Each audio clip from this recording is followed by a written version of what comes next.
If anyone had Hamilton joining Ferrari on their 2024 bingo card, congratulations! Could you please tell me next week's lottery numbers as well as the forecast in the Maldives for June 2025? I'm sure as you've all seen, Hamilton's taking an Italian holiday starting 2025, as he has signed with the Scuderia in what must be the single most shocking move in F1 history. Dwarfing Seb's move to the Scuderia last decade and Damon Hill leaving Williams after just winning a championship, Hamilton's move has broken the internet, the paddock, and I can only imagine multiple desks within Toto's office. The fury of the team must be hot enough to dwarf the sun, with them calling an emergency staff meeting in response to the news dropping, leading the world to believe that the news blindsided the fans just as hard as it did the Mercedes team. All the talk of balance, stability, and homely feeling about the team has been obliterated with three simple words: Hamilton to Ferrari.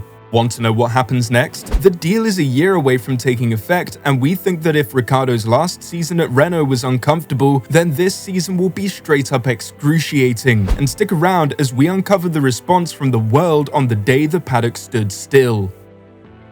The Mercedes-AMG Petronas F1 team and Lewis Hamilton will part ways at the end of the 2024 season. Lewis has activated a release option in the contract announced last August, and this season will therefore be his last driving for the Silver Arrows. Today was not supposed to be the day that everyone found out about this, and the silence that occurred after this dropped was deafening, as it showed a bashful Ferrari who had been found out, a Mercedes caught with their pants down, and Hamilton who has well and truly been caught in the act. Not only that, but the length of Mercedes' statement really says it all, doesn't it? No fanfare, no reminiscing, no thank you. The announcement comes not long after Hamilton signing a 2-year extension. However, it would appear that the second year of that was an optional extra which Hamilton had no intention of going through with, perhaps pointing to some savvy cashing in on his relationship with the Silver Arrows. The implications of this will be discussed all the way up to testing and beyond. It will be unavoidable in interviews and has opened up not only a can of worms, but the whole damn cannery. What does it mean for Merc? For Sainz, is George ready? Is Leclerc capable? The questions are endless and have all erupted out of nowhere. None of these have been answered by Hamilton, who was obviously more aware of the news coming. However, his statement was nonetheless an emotional goodbye in comparison to the team statement, which reads like the announcement of a bad divorce on either side. The wife who ran away with the Italian stud and the geezer from Brackley left in the mud. Hamilton had this to say: I've had an amazing 11 years with this team and I'm so proud of what we have achieved together. Mercedes have been a part of my life since I was 13 years old. It's a place where I have grown up, so making the decision to leave was one of the hardest decisions I have ever had to make. But the time is right for me to take this step and I'm excited to be taking on a new challenge. I will forever be grateful for the incredible support of my Mercedes family, especially Toto for his friendship and leadership, and I want to finish on a high together. I am 100% committed to delivering the best performance I can this season and making my last year with the Silver Arrows one to remember. One thing is for sure, that Mercedes will be furious, not only to have lost the cornerstone of their team, their long warden who has stood by them for so long, but they have been publicly humiliated by news seemingly dropping without any warning. It's not clear who and why, but someone has really done Mercedes over by leaking this news. There have been rumors and whispers for so long, but Mercedes have always maintained that they had control of the situation, and truth be told, it felt like they did, with this Hamilton quote from 2023 being both foreboding but also telling of just how off guard Mercedes would have been caught.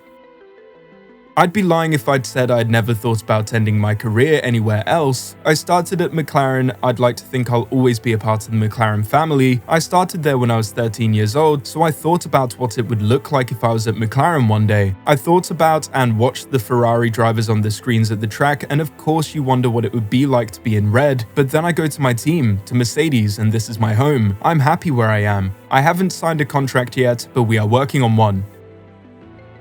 Yeah, they were. Even if Mercedes did not see this coming, it perhaps didn't catch other members of the paddock quite off guard as they were caught, with Craig Slater claiming that the talks have been ongoing for months now, with the move explaining why certain drivers have been pinned down to long-term contracts recently in anticipation of a seat becoming available to Mercedes.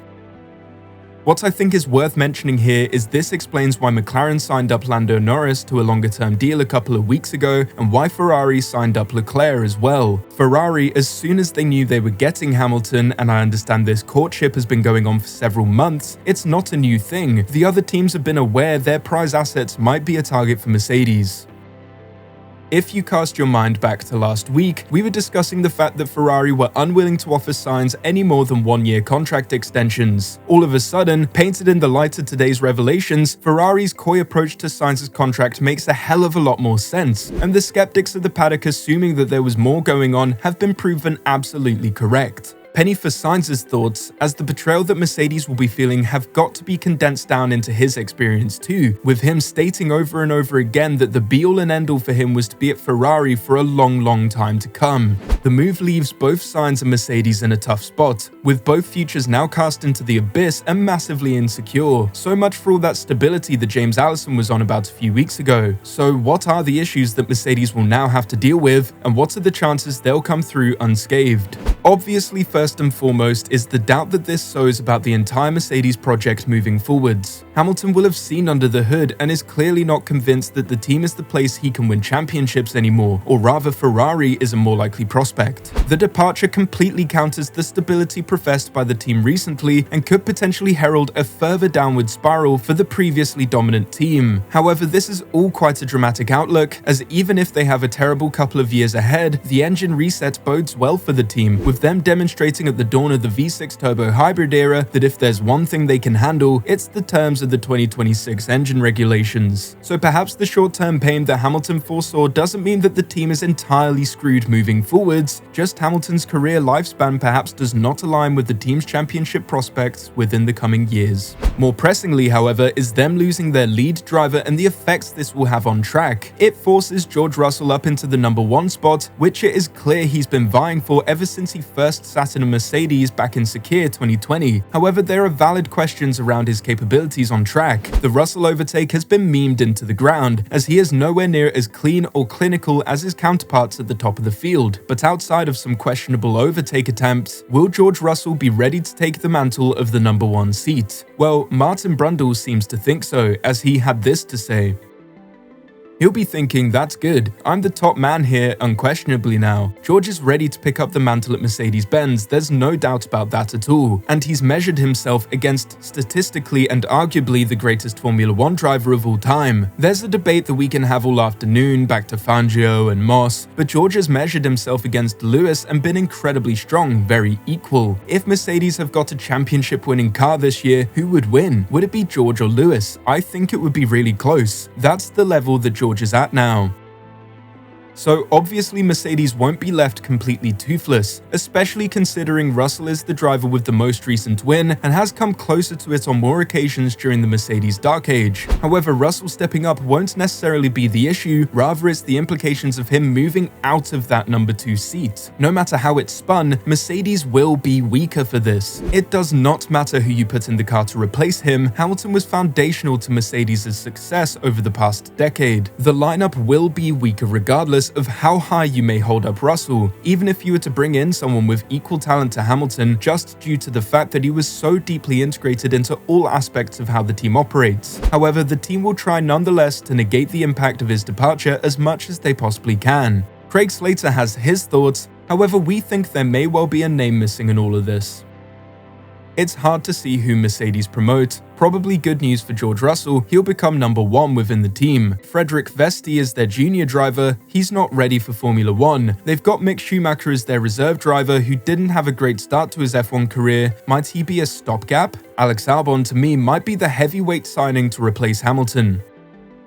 Albon to us is the current most likely heir, however there are some pieces to the puzzle which could make or break this prospect. One is Esteban Ocon, someone who Toto Wolff manages and will be desperate to see succeed, and is frankly not at all best placed for that to be a reality with Alpine. The person to light up Toto's phone call with the F1 equivalent of a booty call would be Ocon, with him likely desperate for the opportunity to prove himself in what could once again be top tier machinery. Again, this wouldn't exactly strengthen the team, perhaps not as much as the placid and than level-headed Albon would even, as throwing the often short-fused Ocon into the rubble of the Mercedes camp would likely cause an irreparable collapse of the foundation of the Brackley team. The other name, someone who may legitimize Albon's or Ocon's move as Mercedes would want to test his mettle in a smaller team before he reaches the big leagues, is Mercedes prodigy Andrea Kimi Antonelli. Having dominated every league he has entered, the 17-year-old has been fast-tracked to Formula 2, skipping Formula 3. He could potentially sweeten the deal for Williams or Alpine, with him being a staggering talent that could make for a strong driver even while learning the ropes of F1 machinery. Regardless of who's next for Mercedes, one thing's clear: there has got to be doubts over the project moving forwards, as the face of the team moves on to what he deems to be greener pastures.